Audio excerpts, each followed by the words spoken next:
hope everybody's here for the umpire orientation. If not, you're at the wrong place. So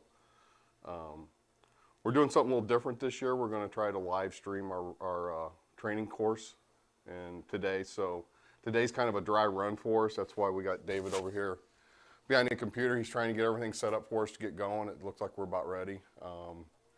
But we're going to record this session, and hopefully anybody that couldn't make it, they can go back out and view it. Same thing for our training. We're going to, if this works out good, we'll record our training classes. So if something comes up and you can't make it, you can get a hold of Rod, and he can get you set up so you can go view the video. So, and by the way, my name's Tim Drowns. I'm a board member. Rod Smith, he's board member, league coordinator. And we have our treasurer, Tina, in the back. Other than that, if you guys are ready, we'll get rolling. Ready? Yeah. Okay. So, next slide. Yeah. You may have to click it for me, David. You want to play the video first? Oh yeah, you want to do the video first? We're gonna show you a 5-minute video. It's a high school athletic association in a different state. This video is going to kind of show you exactly the type of training that we go through. It's almost identical to the process that we do. It'll give you a general idea of what you'll anticipate and expect over the next 2 months if you decide to move forward with this. So, stand over here out of the way.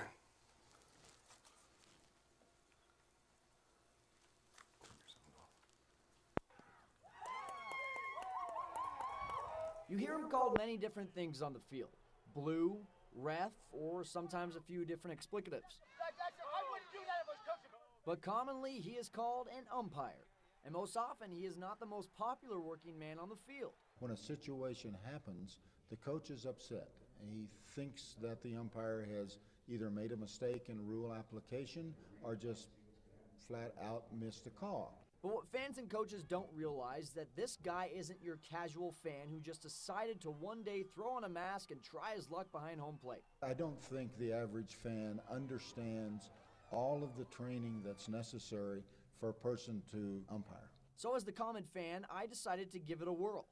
Well, they say the journey to becoming an ump is not the easiest one. I'm about to find out myself, though. As I walk through these doors, I'm going to start my trek to become an ump. As 3 strikes equals 1 out, it was rules like what a player can and cannot wear, what type of bat is legal, and hypothetical situations that may occur on the field of play. There are some cases where, you know, if you got runners on the same bag, and then you get some sort of obstruction call, then there's a chance that it's affecting the other runner as well. This stuff's pretty in-depth. Thought I knew what a bat was, but now I'm looking at these rules and I'm not even sure what a bat is anymore. They're talking about lumber, they're talking about you can have holes in certain areas. This is pretty intense stuff. I'm not sure I can remember all this. Luckily, I wasn't the only newcomer feeling overwhelmed. I played baseball my whole life, so I kind of thought I had a grasp of it, and then you get in these rule books and you just learn all these different aspects of the game that you just didn't know were there. Even seasoned veterans like Jim Peranto remember back to their rookie days. I was scared to death. I was nervous. All the veterans that had been there, and I wanted to be like them. But luckily, all of these future umpires, including myself, were not in it alone. Every year we have new rules come out, and the classes present the information and then allow some great discussion so that we can remember the goods and the bads of the old rules, the new rules, and how we apply them all together. And after many hours of studying, it was time to test my knowledge. A 100-question test for every umpire. Whether you're a rookie or a 30-year veteran, you have to pass the test. If you don't, then you don't put on the mask. Well, it's the moment of truth. I could miss 30, and basically, if I do, I'm an umpire. So how many I missed, Jim? You missed 10. You got All 90%. right. That's And an A. It's an outstanding job. All right. Congratulations. Awesome. I'm excited to get out there. Welcome to the Grand Junction High School Baseball Umpires Association. Be there, be ready, be set. Kirk Knowles has been an umpire since 1984, and he's called games here in the Grand Valley since 1995. But even he sometimes can't remember all of his responsibilities as an ump on the diamond. Do I have third towards me as well? I have third towards me as well. Each umpire has separate and distinct roles on the diamond, and depending on how many runners are on base will determine where your responsibility lies. Then things get really complicated when you add or subtract another ump on the field. Being able to advance from a two-man mechanic, which is a two-man team of umpires, to a three-man team of umpires. But luckily for Knowles and Peranto, they have the rest of their crew to help them out on the field. Whatever it takes to let your partner know that you're in position to help him out and to verbalize where are you. There are 3 teams on that baseball field, and anybody who knows anything about team concept knows that one of the most important things is communication. And if that doesn't seem overwhelming enough, then let's try our luck at calling strikes. I thought jumping behind home plate would be simple. You crouch down, watch the pitch, pray the catcher doesn't let the ball hit you, and then call a ball or a strike. But there was much more to it, starting with the equipment. By the way a guy handles his mask, how comfortable he is out there working his plate game. Then mastering your strike calls and gaining some confidence. You guys will find out how many calls you can get away with, whether they're right or wrong, just because you look like you know what you're doing. And even how to position yourself behind home plate. If I'm down here, I can't see that pitch. It's just like your camera on a tripod. This is my tripod. I'm locking it in with my pads on my chest protector. When you get ready to get into the slot, always step slot side foot first. Learn how to set up behind the catcher, learn how to take some pitches. Now it's time for the real thing. Let's try this out. Kyle, jump in there. It didn't start out well. Slow down. Oh, time. Where'd the glove go? It's a ball. Then I got the hang of it.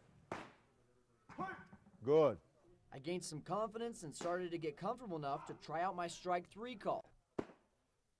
Getting behind home plate made me realize just how tough this job is. But with a little bit of help and some analyzation of my performance, I felt I was well on my way for suiting up for a real game. It's all about timing. A lot to remember. What you're going to go through right there. If you're doing a machine pitch, coach pitch, naturally that's a little bit different. So you'll have a little bit different training. But those of you coming in and starting off doing player pitch, you're going to go through everything you just saw. So, any questions?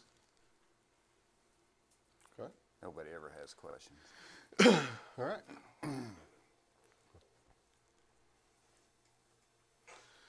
All right, a little bit about us. For those that, do we have people that play in the league? Anybody playing in the league? Couple people? Okay. A little bit about O'Fallon Community Athletic Club, or OCAC. We're a nonprofit organization. We're run by volunteers. Our board members are all volunteers. Umpires are paid, of course, and the 2 people in the office are paid. We were established in 1960, so we're coming up on our 59th anniversary.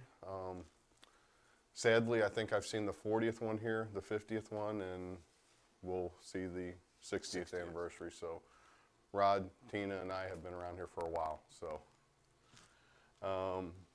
our goal as a board is to provide a quality baseball, softball program for the youth in O'Fallon and the surrounding communities. We are probably pushing one of the biggest leagues in St. Charles County right now, as far as team counts and players. So we try to be fair, try to be competitive in sportsmanship. Anything you want to add to our history? David? So, benefits of becoming an umpire. Flexible schedules, and by that, you'll be given a login to a scheduler, so you can go in and fill out your availability. If you're only available 2 days a week, then you put in there you're only available those 2 days a week, and then you can pick your own games. So if you're only available Tuesdays and Thursdays, you can go in and actually schedule yourself for games on Tuesdays and Thursdays.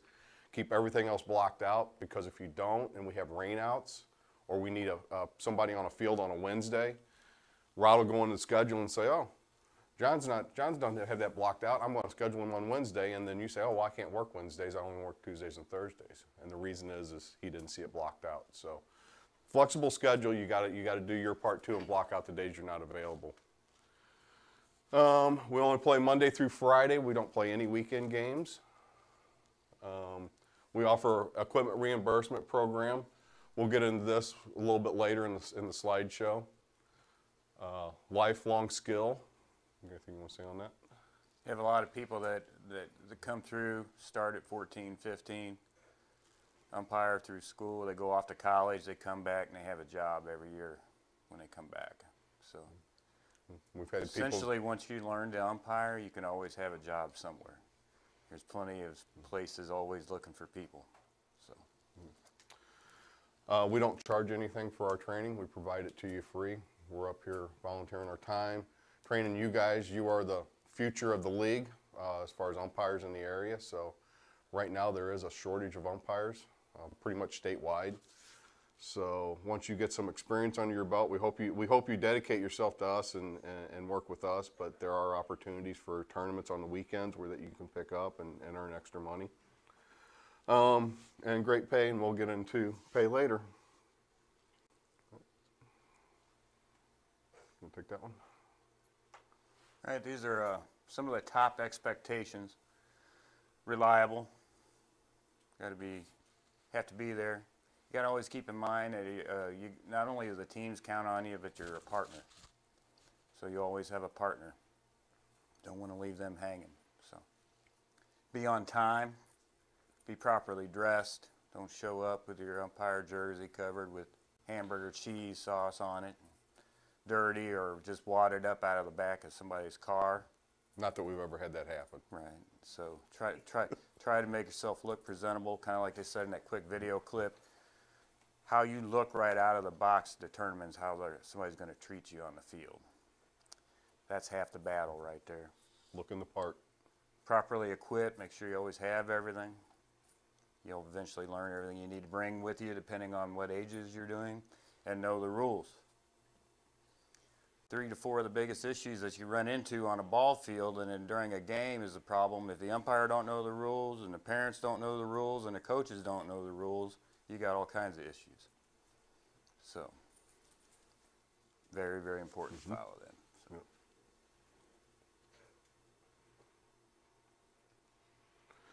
So if you're going to do coach pitch or machine pitch, this is a basic equipment that you're going to need to have. Powder blue umpire shirt, and make sure this is an umpire shirt, just not a powder blue polo. It does have, you can see the color rings here.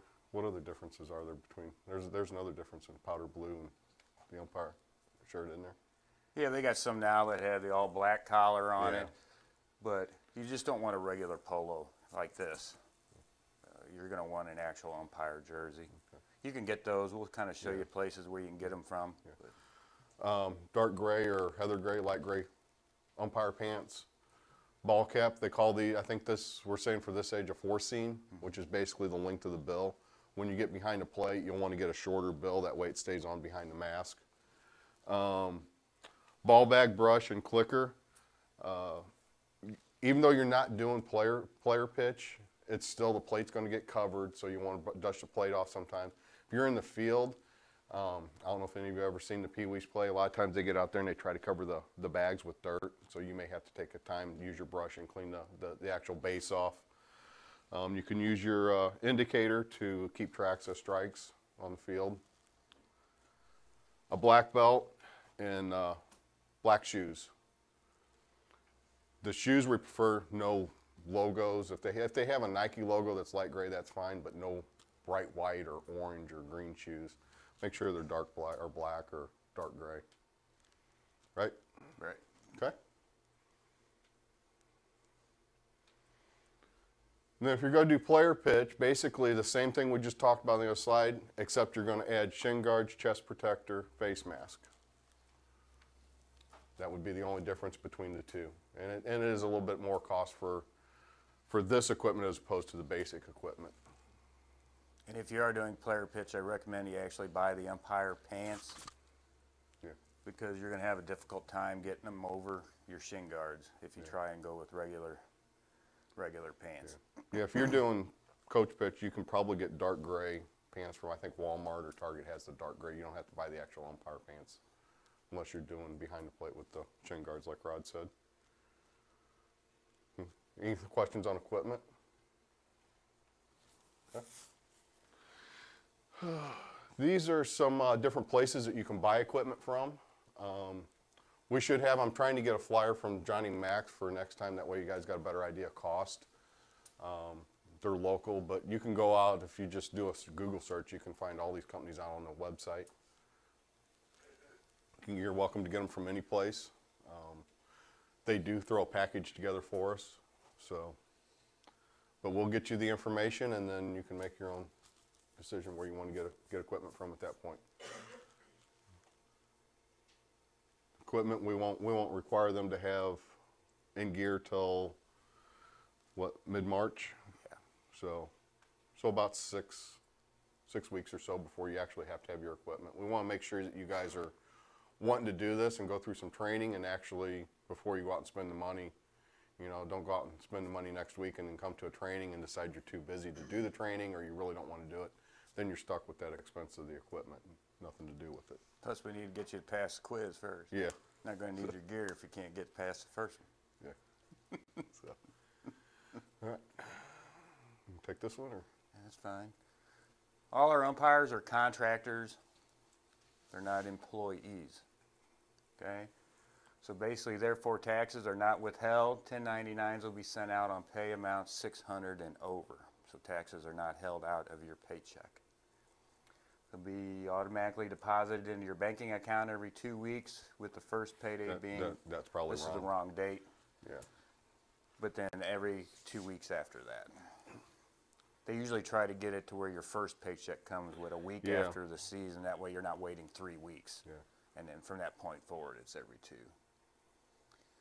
This won't change with her, will it? No, so that'll be very important to Tina to get that paperwork to her no later than then, so she can get you set up in the system so you can get paid. All your 1-hour games, it's going to be 5-year-old, 6-year-old coach pitch, 7-year-old machine pitch. They're 10 a game. 8U machine pitch is typically an hour and a half game. That's 15. First year player pitch is 20. If you any experienced umpires here returning, or he has experience, that's going to be a different scenario. We'll have to handle you all on an individual basis depending on how much time you've got under your belt, what age level we can start you at, okay? So it's handled a little bit differently for the experience.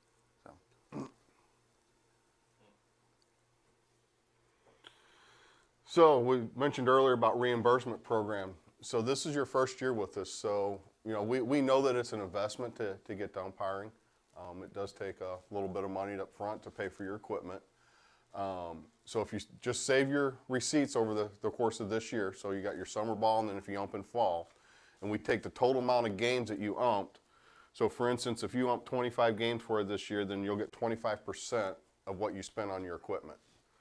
And basically 100 games, you can get all of your money that you spent on equipment. So not only are you getting paid to help pay for the equipment, but then we try to give you a little bit of an extra bonus for the amount of games you work and get a little bit back. I know this is kind of blurry here. We got a problem with the thing, but it's 25 games get you 25%, 50 games get you 50%, 75 games get you 75% back. So just save your receipts, and that'll help cover you some of your cost of your equipment.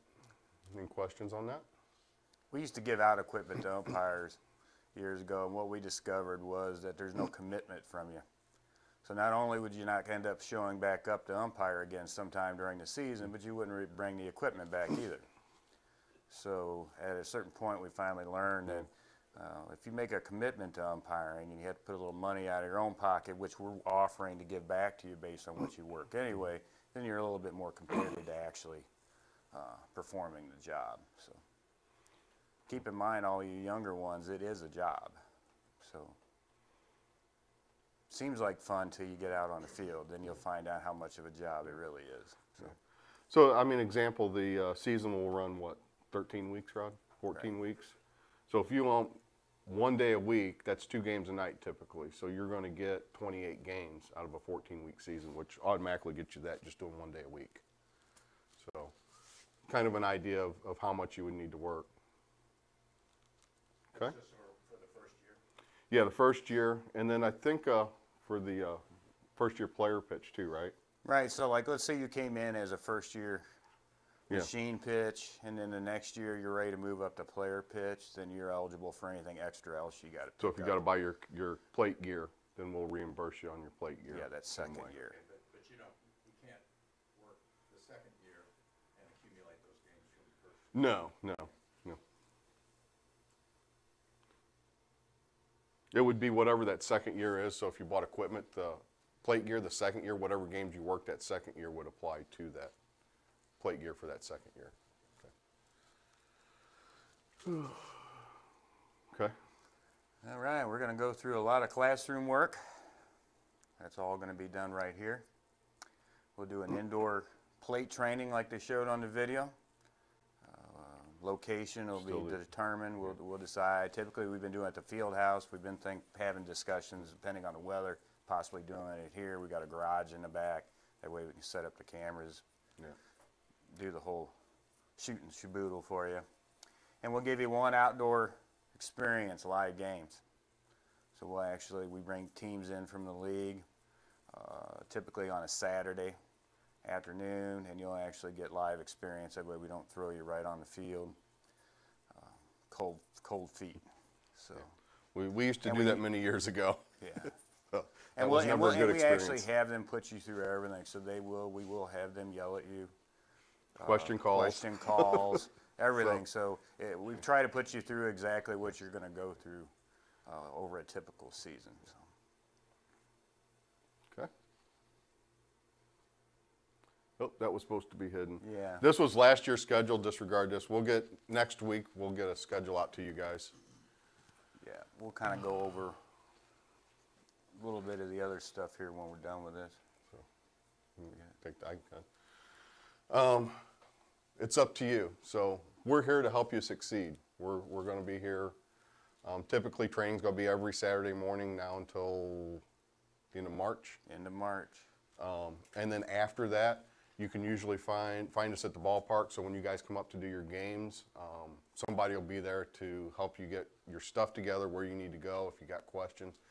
Not only that, and more experienced umpires are usually there. So if you've got situations that happen in a game, after a game or something, and there's an umpire up at the sheds when you're turning in your stuff, you can ask them questions. Hey, I had this situation, and this is how I called it.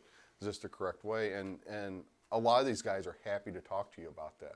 They want to help teach you. They want to help pass that knowledge on.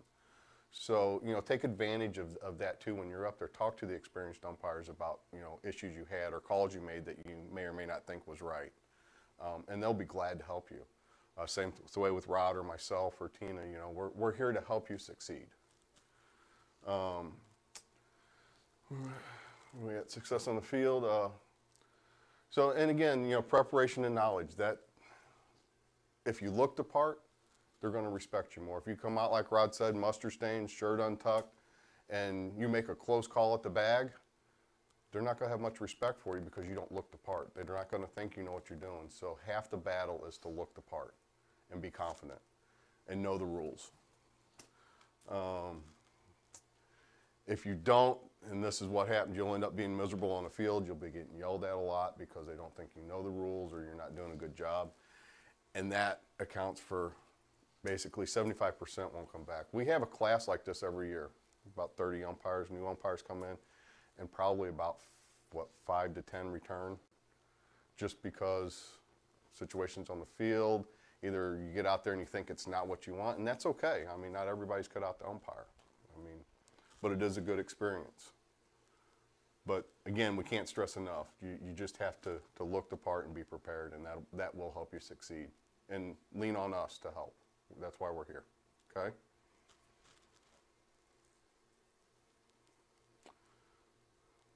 And this is how you contact us.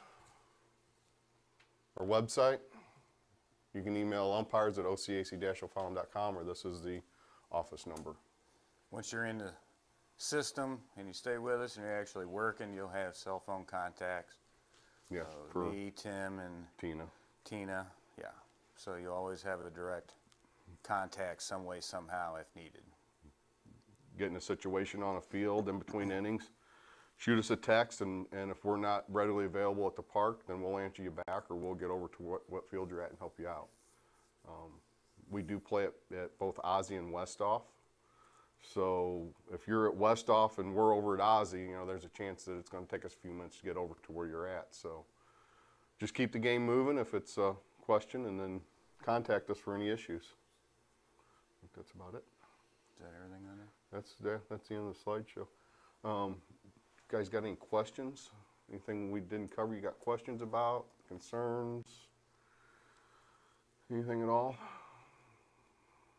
So how many, oh, go ahead. Do you have like a kind of price range for how much it'll be for all the umpire gear? For all the umpire gear?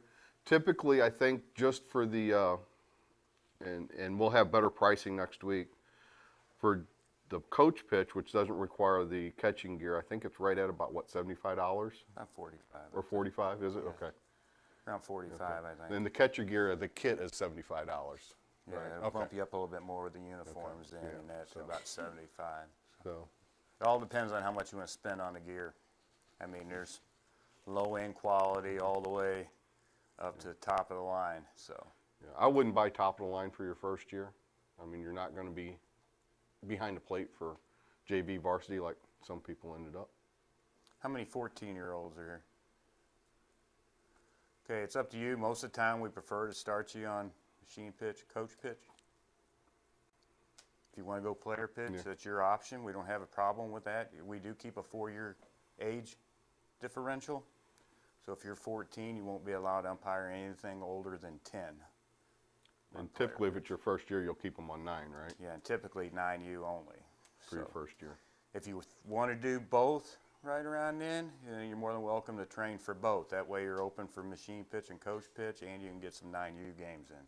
So we do have some umpires that come in and do it that way. That's your choice. Anybody else typically 15 and older, unless you're absolutely just scared to death and can't get on there to do behind the plate, Yeah. we typically prefer you to come in at player pitch. You're going to have to just kind of let us know what you want to do, because it's all going to be based on when you come in for training.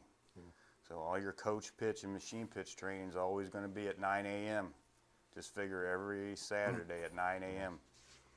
between now and April. Yeah. Now, if you do We'll want get to, you a regular schedule, but yeah, if you do want to train for both, so if you pick up more games, you're welcome to do that too. Just because you know, we prefer you to do the player pitch, but you can do both. So, and that makes you more available for more games if you have more time during the week, right? right. So make a notation on that. If you're doing machine pitch or coach pitch, you're going to be here next Saturday at 9 a.m. If you're doing player pitch, you're going to be here next Saturday at 10:30. 10:30. And then we'll have a full schedule matching the dates and everything with it. But you can pretty much just figure every Saturday. Yep. And if you're doing both, plan on being here for both meetings. Eventually, you'll get to the point where you won't have to come to both Yeah. if you're doing both of them. Anything else? No questions. Nobody ever has questions. Yep. And then we stop the meeting, and then everybody comes up and asks us questions afterwards. What happens if we show up and there's a rain out? You bid or not? Depends on when it rains out. Yeah. Yeah, if we rain it out prior to game start and then you show up and it's already been rained out for 2 hours, you're not going to get paid. But if you're there and it rains out during the game, you get paid.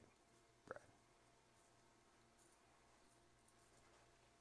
Same way with forfeits.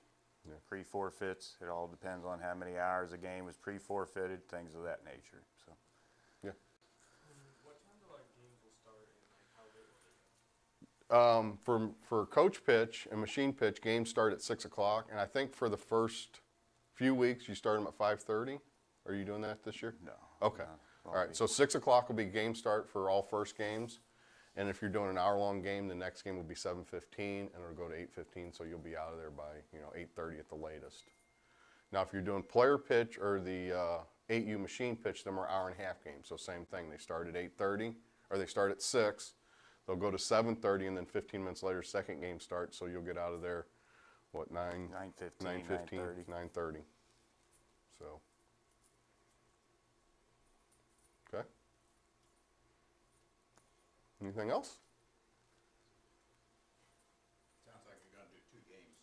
Yeah, typically you'll get 2 games. So When you schedule yourself, you'll see, make sure you look for that, because a lot of times we had a problem when umpires go and schedule, they'll just take one game and leave the second game open, or they'll say, well, you know, I've got something going on at 6 o'clock, but I can do the second game, I'll take that. The problem is trying to find somebody else to come out and just do one game. Now, you may have nights, depending on especially early in the season, the way we schedule, because we like to backfill rainouts, so there may only be one game scheduled on that field when you sign up, but then 2 weeks later, if we got rainouts, there'll be a second game dropped in it, and Route will automatically assign you to that game. So if that ever happens, make sure that you're available to do that second game if it comes up, in case it gets dropped in. But we always try to make sure you have 2 games if possible. And we'll have a whole training on showing you how to operate the assigner software. So. When does the season typically begin and end? This year we're starting the season week of April 8th. Anybody doing machine pitch and coach pitch, those games won't start till the first week of May. The lower fields down at Westoff don't have lights, so we need to wait till there's enough daylight out there to get 2 games on a field before they start. But otherwise, weather permitting, we'll be going full blown week of the 8th. Yeah. Most of you guys won't start till May though, right? Depends on who. Yeah. Depends on if they're doing player pitch or machine pitch. Or machine pitch. Yeah. Typically it runs Missouri weather, middle of July, end of July. It just really depends. We just don't know. As we've all seen, we just came from frigid temperatures, going to be 60 tomorrow. So we just don't have any idea until we get closer what it's going to be like. Okay. You'll receive notifications through the system whenever the games are canceled. Yep. We typically try to get two umps on each game, even at the coach pitch level. And we find that by doing that, well, on the older ones, we always want 2 games, but on the younger ones, on the 5-6U, we used to only schedule 1 umpire. But we'd get into a situation where an umpire didn't show up, and then we had nobody for that game. So we felt that by scheduling 2 umpires on even the 5-6U, if somebody doesn't show up on a field or cancels, we can always move people around and have all the fields covered. But we always want to try to get 2 people on every field if possible. So. If only one shows up for some reason, you still play a game. You still play a game, yep. Same play them. Yeah, you get well, typically we try to find, if you're doing player pitch, per se, we're going to try and find you another umpire. So if not, there are situations that has occurred. You might be on a 9U game, you know, you'll get, was it 15 more? Yeah. 15 more a game for doing it by yourself. So, but we do everything we can to try and get somebody else over there on the player pitch. Now, if you're on a machine pitch or a coach pitch and your partner doesn't show, you're going solo. So, most of the time, unless we happen to have an extra somewhere else. Yep. Okay. Anything else? Baseball and softball. Yeah, yeah, fast pitch. So you have a choice. If you want to do softball, you can probably pick up a few more games than you can baseball, because we're always short every year on softball umpires. So keep that in mind too. So. Is it girls? It's not slow pitch. No, it's fast pitch. It's fast pitch, windmill pitch, and yeah. Mm-hmm. Yeah. Yeah. Yeah. Yeah. We do up to, I don't know if we're having 18-year-old girls this year. Probably 12 is our highest division this year. Right. For girls, so. Yeah, but we'll always take softball umpires. Mm-hmm. For sure. Yeah. Yeah. Yeah, the sheet that we'll give you to fill out next week if you come back, because believe it or not, there'll be some of you sitting here that don't come back. So if you do come back next week, there's a sheet you'll fill out. Yeah. There's actually an option there that'll notify us that you're also wanting to do softball. So that when we set you up in the system down the road, we know where to tag you. What to make it available for you. And we'll hold a separate softball training because the rules are a little bit different. They're similar, but. Yeah. Yes. Uh-huh. Yeah, you can do just softball if that's all you want to do. We have no problem with that. So, yep. Yeah. What's the max amount of games for player pitch you can ump a night? 2. 2 a night, yeah. And I think we'll allow, what, 4 or 3 nights a week, or 4 nights a week? 3 to 4 nights a week typically. You could end up with more. Basically in the system, we're only going to allow you to pre-schedule yourself that many, because we'll have a lot of umpires that get all gung-ho and they go out and book themselves 5 days. And then the next thing you know, they got a big test of shit coming up. And they're calling off a bunch of days. And they're calling off and everything. So we try to control how many games you're taking on your own, but you keep your availability open because we backfill everything. So every week I'm sitting down in there and come in on a Monday after a weekend, and I assure you there's umpire call-offs that have to be backfilled. So that's why it's important, like I said, to make sure your availability is filled out. Otherwise, you'll get scheduled and. So. Anything else? Yeah. Yeah. So if you've got a 6 o'clock game, what would be call time? Am I there at 5:30, or just? Yeah, we'll kind of go through all that once we get into ground rules, but we're going to want you there at 5:30 typically. Yeah, because we want you on the field at about 10 till, and come quarter till, if we don't have an umpire there, then we're trying to figure out how we're switching around, how we're moving. So. And you could get moved. Yeah. So that means if they pull an umpire over from Ozzie over at Westoff, and because they're only on a 10U game, and you were supposed to do a if you're going to be running late, game, text us. yeah. Let us know you're going to be running. That way we know you're going to be there, and we won't move you around or get somebody moved into your spot. Because we'd hate to have to pull you and move you over somewhere else once we already locked in an umpire where you're supposed to be. Yeah, I was just wondering as I get back off of work where I need help. Right. Yeah. Yeah, we have some umpires that get caught in traffic and they'll shoot us a Most people keep their text. stuff in the car. Yeah. Yeah, especially everybody, when you work. Yeah. Most of them have on hangers and all their stuff in the trunk. And yeah. Say you guys have to autofill in somebody, how do you notify them? I know that they're supposed to book it at auto scheduler and all that. It'll notify them if I drop them in. So let's say it'll actually send them. Yeah, it'll actually send them a message. So let's say I backfill on a Monday and they get dropped in on a game for that Thursday. It'll send them a notification, An email. telling them that you've been given this game, because they have to accept the game still. So they're just not assigned to the game, and then that's just the end of it. They have to say, okay, yeah, I got it. Right. It tells me, when you look on the backside, it tells me in the system whether or not you've even viewed that game, accepted it, or anything of that nature. So at that point, once it gets about a day away and I'm not hearing anything from you, then I'm going to start picking up the telephone. So. Okay. So everybody got that? Player pitch is what time next week? 9. Player pitch is what time next week? 9:30. Okay. Coach pitch and machine pitch is what time? 9. Right. This is your first test. What time am I supposed to be here? And we'll give you a schedule then after that. But it is always kind of nice to see how many people actually sit and listen well enough, especially in modern technology, because, hey, you can actually send yourself a text or something with the information.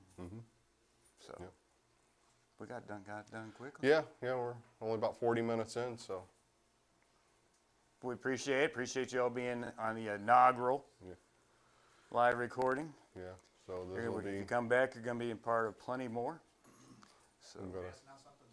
No, we won't have anything today. Everything will be next week. So we'll get all This the is paperwork. simply an orientation so people can decide if they even want to umpire or not.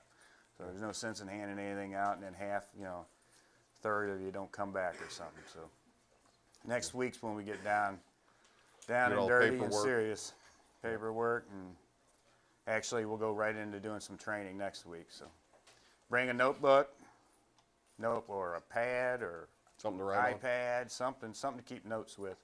We will hand stuff out, but you still need to keep notes, as old school as that sounds. So, all right. Yeah. 10:30. For player pitch. Player pitch is 10:30. Yep. Pee-wees, coach pitch, machine pitch is 9. If in doubt, call that number that was up there. Call the office or email it. About an hour for each one? Yeah, we keep everything at an hour. Most of the time, that's the longest. We can keep people's attention span. Most of the time, especially the younger ones. It's all the younger ones' responsibility to bring donuts? Just kidding. All right. I appreciate y'all coming out. Enjoy the warm weather. Yeah, enjoy the weekend for sure.